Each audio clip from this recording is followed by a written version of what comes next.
ingresan inestables, precordial, en paro, agónico, taponado o en shock, y un porcentaje, un poquito menos de la mitad, ingresan estables. ¿Cómo se hace el diagnóstico de estos pacientes? Bueno, inicialmente clínico, pero solamente la tríada de Beck completa la vamos a encontrar en un 10% de los pacientes. Otras estrategias como la radiografía de tórax pues ya no es usada para este propósito. Le vamos a hacer ventana pericárdica en el caso de que no haya ultrasonido y le hacemos el eco preoperatorio, que para este momento es el gold estándar, teniendo especial cuidado cuando los pacientes tienen hemotórax asociado. Y en el intraoperatorio, pues cuando ya encontramos las lesiones, pues como tal. Entonces, llega nuestro paciente pues herido y nosotros antes le hacemos una ecografía, ya la ecografía en el departamento de emergencias, pues es un instrumento fundamental y lo que hace es que nos permite identificar a aquellos pacientes que requieren una terapia adicional. A propósito de esta estrategia que ya ha sido completamente validada, pues hay unos estudios recientes. Incluso uno de nuestros profesores este año fue publicado, 141 pacientes. Estos pacientes fueron obtenidos del HV. Y la idea era buscar el valor diagnóstico del ultrasonido preoperatoriamente. Estamos hablando hasta el momento preoperatoriamente, lo cual encontramos una sensibilidad del 79.3% y una especificidad del 92.86%. Con estos datos encontramos el siguiente algoritmo. Tenemos un paciente con una lesión en el área precordial. Si el paciente llega inestable, pues lo pasamos inmediatamente a cirugía, esternotomía o toracotomía según corresponda. Si el paciente está hemodinámicamente estable, le vamos a hacer un eco. Si el eco es negativo, lo repetimos en las 6 horas y si permanece negativo, se le da manejo de otras lesiones o se le da ingreso. Si el eco es positivo o dudoso, se hace una ventana pericárdica. Si esta es negativa, nuevamente, se le da ingreso. Si es positiva, se hace un drenaje de irrigación y si permanece con sangrado activo, lo llevamos a una cirugía grande. Si no, si permanece, o sea, si solamente con el lavado es suficiente, lo podemos pues dar egreso también al paciente. Cuando ya estamos embarcados pues en la cirugía, entonces tenemos varias estrategias para hacer el control. La primera es el control digital, que pues es bastante conocido. Hay otras opciones como el manejo con la sonda Foley, teniendo especial cuidado pues en ocluir la Foley con una pinza. Y tenemos otras estrategias como usar la pinza Satinsky, pero esta pues el clamp de Satinsky es más que todo cuando estamos trabajando en las aurículas. Una vez que se ha logrado pues el control del sangrado, se pasa a tratar de hacer una reparación. Entonces se pueden hacer con puntos simples, con puntos tipo colchonero. Cuando tenemos aquí, por ejemplo, en la tercera imagen vemos la Satinsky, cómo se hace una sutura continua sobre la aurícula. En la cuarta imagen tenemos cuando está cerca la coronaria, de lo cual vamos a hablar un poquito más adelante, que tratamos de evitar la coronaria pasando el punto por debajo, y otras estrategias como el uso de grapas, que pues realmente no es muy común en nuestro medio. Teniendo en cuenta eso, entonces hay que hablar de algo muy importante y es qué cavidades están lesionadas, cuáles son las cavidades más frecuentemente lesionadas. Entonces, a propósito de eso, revisé varios estudios donde trataban de identificar precisamente eso, identificar qué factores estaban relacionados. Encontramos que en Pakistán vemos que el principal herida que encontramos es del ventrículo derecho, seguida por una herida combinada de ventrículo derecho e izquierdo y seguida por ventrículo izquierdo. Pasamos a Chile, donde encontramos un ventrículo derecho en la mitad de los casos, seguido de ventrículo izquierdo y en menor medida las otras cavidades. Brasil, exactamente el mismo hallazgo, ventrículo derecho en el 37%, seguido de ventrículo izquierdo y aurícula derecha en un porcentaje importante también. En Estados Unidos, este estudio del cual voy a hablar más adelante, lo dividen en varios periodos, pero como podemos ver en la mayoría de los periodos, los pacientes pues tienen herida de ventrículo derecho seguido de ventrículo izquierdo. Y finalmente en Colombia encontramos hallazgos completamente similares en los cuales vemos que el ventrículo derecho es casi la mitad de los casos seguidos pues del ventrículo izquierdo.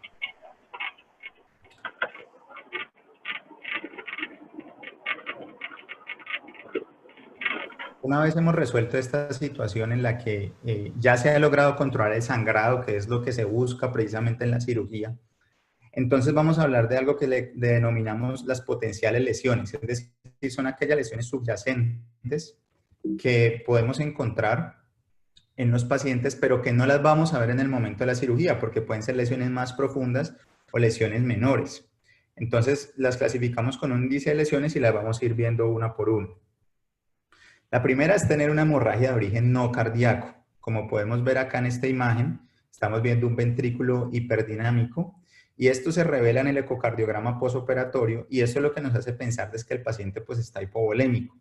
Si le hemos hecho una reanimación adecuada con coloides, cristaloides y el paciente a pesar de eso permanece así, entonces debemos sospechar que el paciente pueda tener una herida en otra parte, qué sé yo, pulmón o incluso pues algo en el abdomen que sea lo que persista con el sangrado. Entonces tenemos nuestro primer hallazgo que sería una hemorragia de origen no cardíaco. La siguiente sería tener un taponamiento cardíaco postoperatorio. Y esto sucede porque a veces los pacientes quedan con una pequeña laceración pericárdica que produce un sangrado muy lento y esto poco a poco va generando un taponamiento nuevamente. Entonces, repetir este estudio puede ser necesario y lo que puede hacer es que nos va a generar nos va a generar un diagnóstico sobre lo que está pasando. Y esto puede en algunas ocasiones pues incluso ser necesario llevar a cirugía nuevamente. Esto normalmente se manifiesta en las primeras horas, pero puede ser incluso días o semanas después de la lesión. Siguiendo con las heridas de las paredes cardíacas, la tercera tipo de lesión sería la herida de las paredes cardíacas, como podemos ver en esta imagen. El ventrículo derecho tiene una herida de la pared libre que poco a poco pues va generando también un sangrado y finalmente va a taponar al paciente. Entonces, este tipo de lesiones se pueden ver en traumatismos cerrados o penetrantes, pueden ser simples contusiones miocárdicas hasta incluso la ruptura. Debido a su ubicación anterior, como lo vimos ahora, el ventrículo derecho es el más vulnerable, seguido del ventrículo izquierdo. Y en la ecocardiografía lo que podemos observar es un hallazgo bastante interesante que es la disfunción ventricular en una distribución regional, es decir, una distribución no coronariana, que también tiene importante las heridas de las paredes cardíacas, que cuando son dos cavidades comprometidas, por ejemplo los dos ventrículos simultáneamente, debemos sospechar que por ahí puede generarse, por ejemplo, una comunicación interventricular o una comunicación interauricular que en el momento de la cirugía pues no es propósito corregir, pero que sí va a generar al paciente pues probablemente una descompensación hemodinámica en el posoperatorio. Respecto al cuarto tipo de lesión sería el de las arterias coronarias. Entonces las arterias coronarias por traumatismo cerrado es bastante raro, pero por el traumatismo penetrante es mucho más frecuente y puede ser traumatismo directo sobre la arteria, es decir, seccionar pues como tal la arteria coronaria. Esto puede generar anormalidades del movimiento, pero son anormalidades que ya son segmentarias y que son relacionadas con el segmento que la arteria esté irrigando, o sea, son diferentes a las anteriores que estamos viendo. Cuando este hallazgo se produce, cuando el ecocardiografista nos indica este hallazgo, entonces lo que debemos tener es que este paciente necesariamente requiere una arteriografía y ver qué es lo que está sucediendo. Ahora, es importante tener en cuenta que en los pacientes jóvenes las arterias coronarias normalmente son de muy fácil visualización, pero en los pacientes a medida que se hacen mayores empieza a haber pues una capa de grasa sobre el corazón, lo cual va a ser difícil identificar claramente dónde están pues las arterias coronarias y aparte de eso pues digamos que en un contexto de un sangrado profuso lo más importante en ese momento es controlar el sangrado y probablemente pues puede incluso con la misma sutura seccionarse o ligarse la arteria coronaria. Pasamos al traumatismo de las válvulas, en la cual vemos que todas las 4 válvulas pueden verse involucradas en este traumatismo. Cuando hay una enfermedad valvular preexistente, pues es más probable que se desarrolle un trastorno valvular. Y las lesiones agudas de este tipo se manifiestan como una combinación de disfunción ventricular izquierda y finalmente el paciente hallará shock cardiogénico. Quise traer esta imagen acá para resaltar algo importante y es, supongamos en el ejemplo que tengamos una herida acá sobre el ventrículo izquierdo.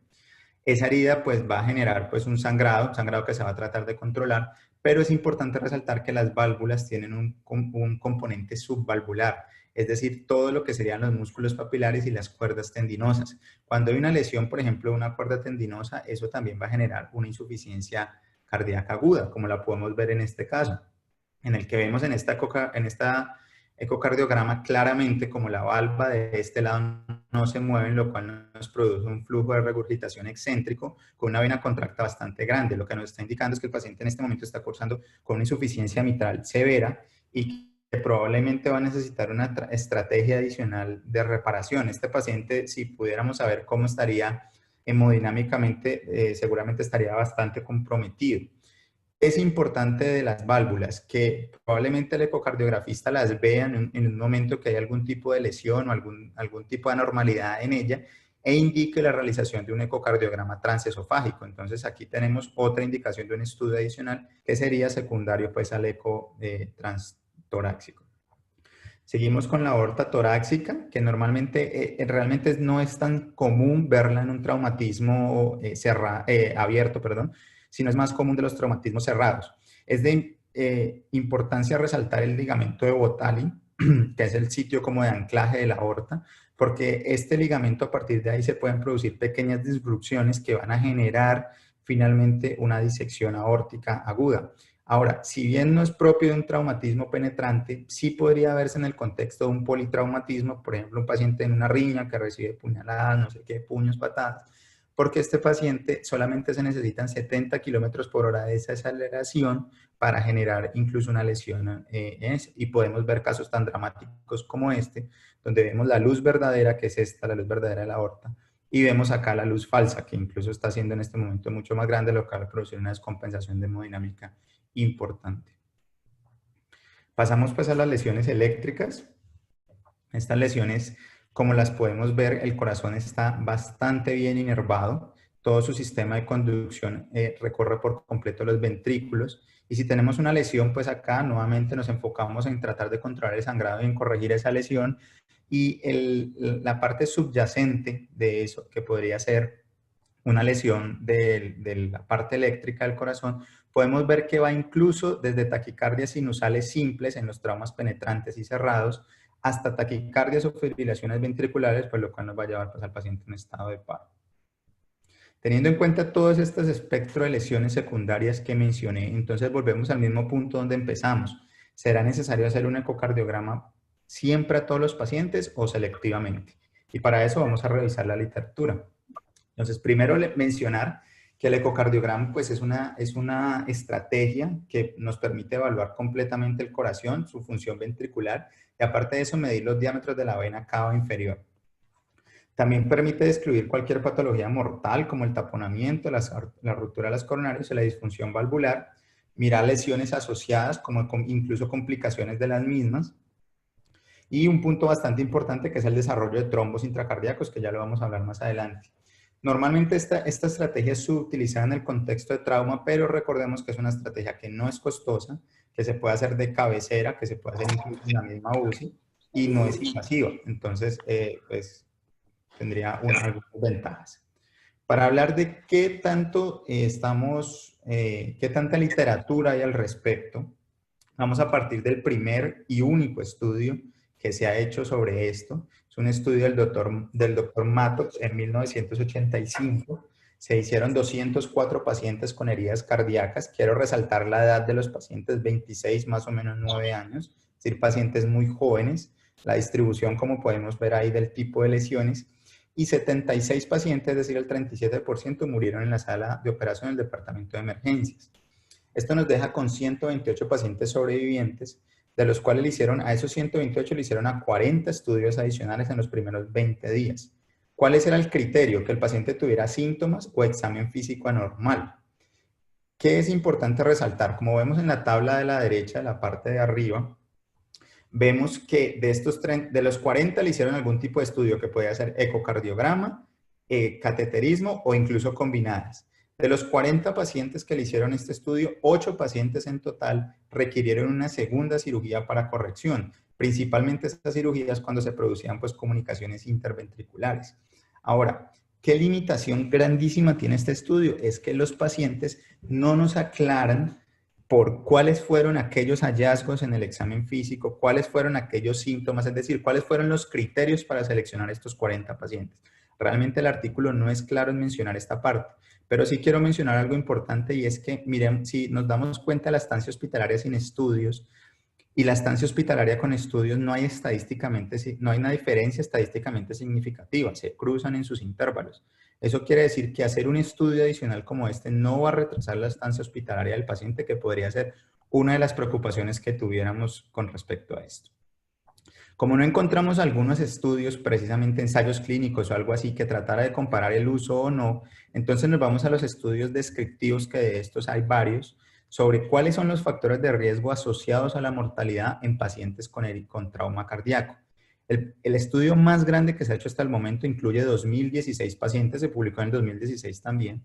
Su sobrevida era de 34%, aquí vemos la distribución de los pacientes. Una sobrevida aceptable cuando el paciente se hacía la toracotomía en la sala de operaciones, no tan buena cuando se hacía en el departamento de emergencias. Y al final de todo, ellos tratan de evaluar cuáles son esas variables que más se asocian pues, a la mortalidad. Y aquí quiero resaltar esto. Tener una herida por arma de fuego, eso es una variable estadísticamente significativa con un ratio bastante grande en el que nos está diciendo que este tipo de lesión es una de las lesiones que más se asocia a mortalidad. Seguimos con el siguiente estudio, el estudio de Tang del 2011, 109 pacientes en 10 años.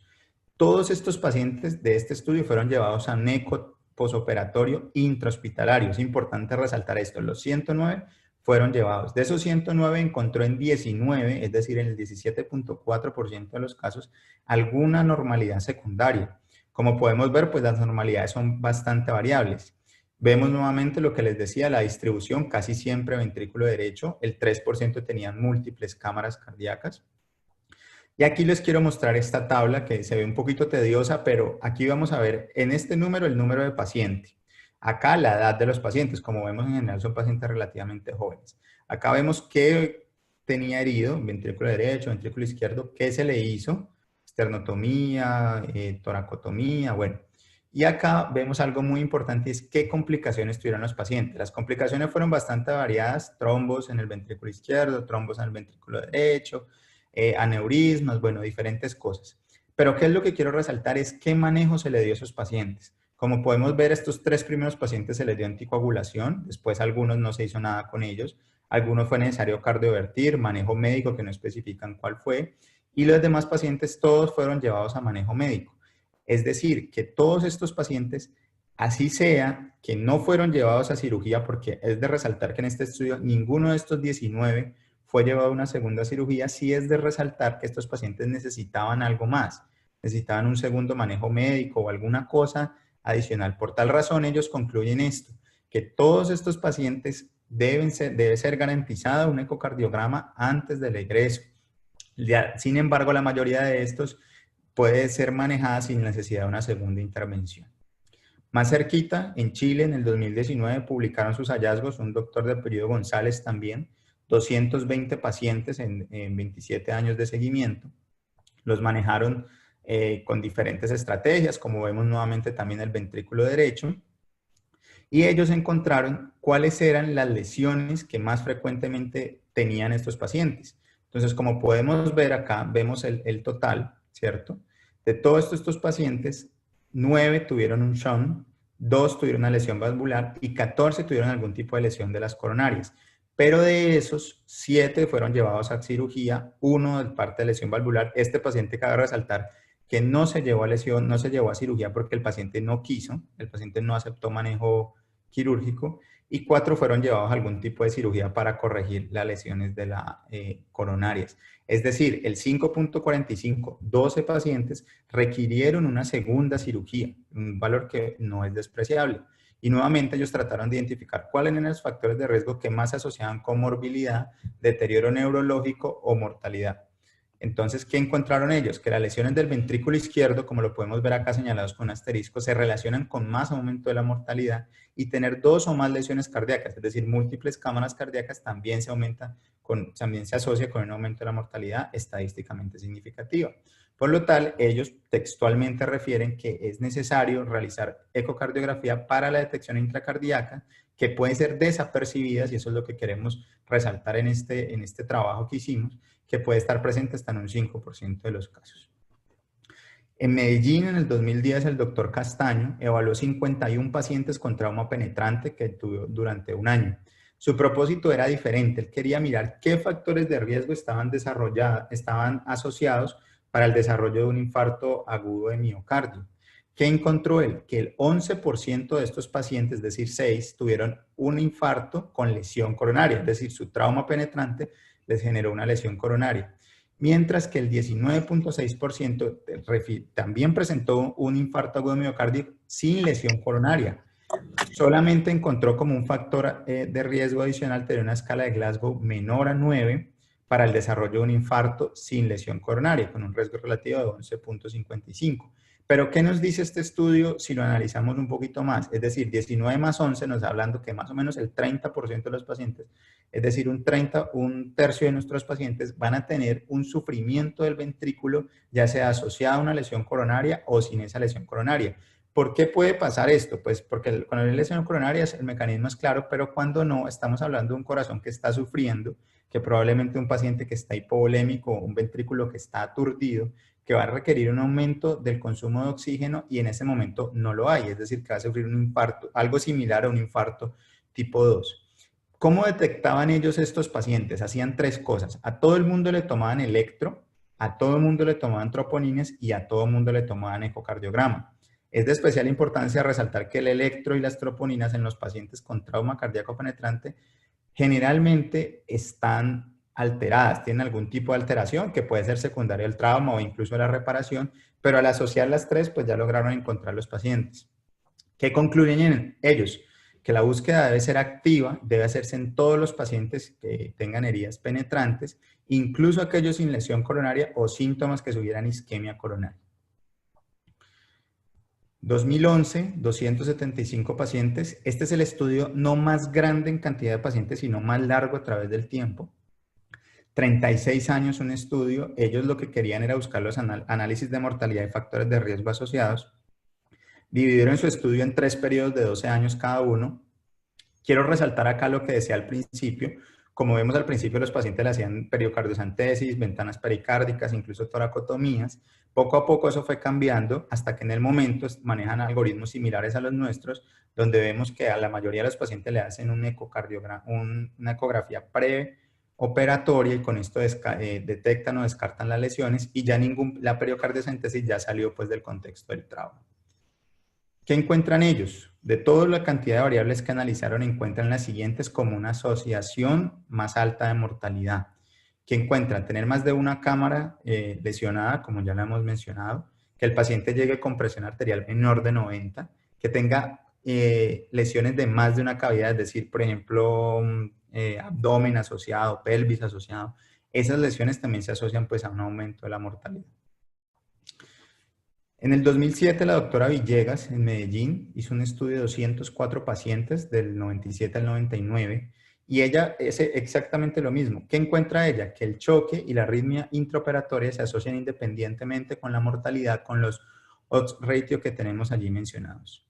Es decir, que teniendo en cuenta todo esto que estamos viendo pues hasta el momento, entonces vemos que hay algunos factores de riesgo que de pronto se asocian más a la mortalidad.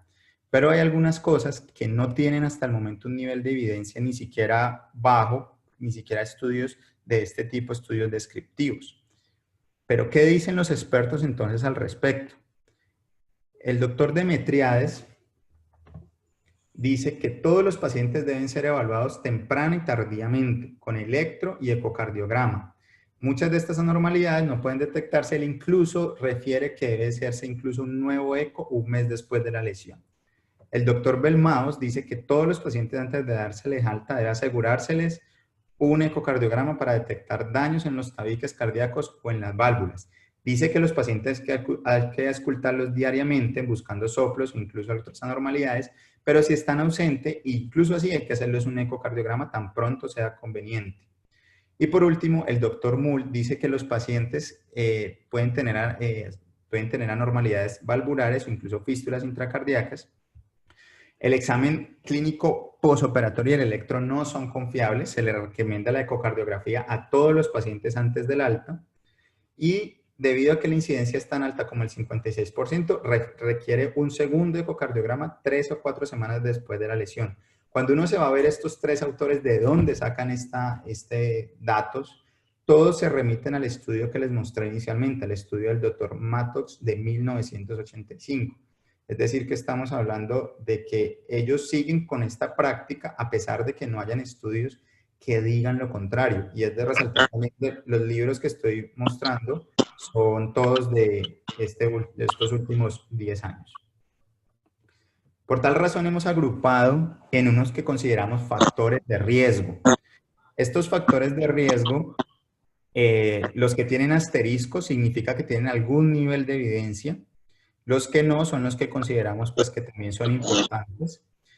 ¿Cuáles son los hallazgos en el momento quirúrgico? Bueno, como lo mencioné, tener herida de 2 cavidades aumenta la mortalidad. Tener herida de las cavidades izquierdas, y acá es de especial importancia cuando los pacientes tienen heridas de la aurícula y de la auriculilla. Recordemos que en la auriculilla es donde se forman los trombos. Entonces, un paciente que ha tenido daños allí en su endotelio, pues probablemente sea más trombogénico y pueda generar el paciente pues una ACV o algo similar. Heridas por arma de fuego, que el paciente tenga arritmia intraoperatoria, que esté cerca de las arterias coronarias y el tamaño de la herida. Pero el tamaño de la herida no tenemos un estudio ni tenemos un criterio para decir cuál es el tamaño de la herida, cuál es el punto de corte, mejor dicho, sino que simplemente vamos a hablar de que el cirujano en el momento dice, debe tratar de identificar que se trata pues de una herida grande y que pues probablemente este paciente necesite algo más.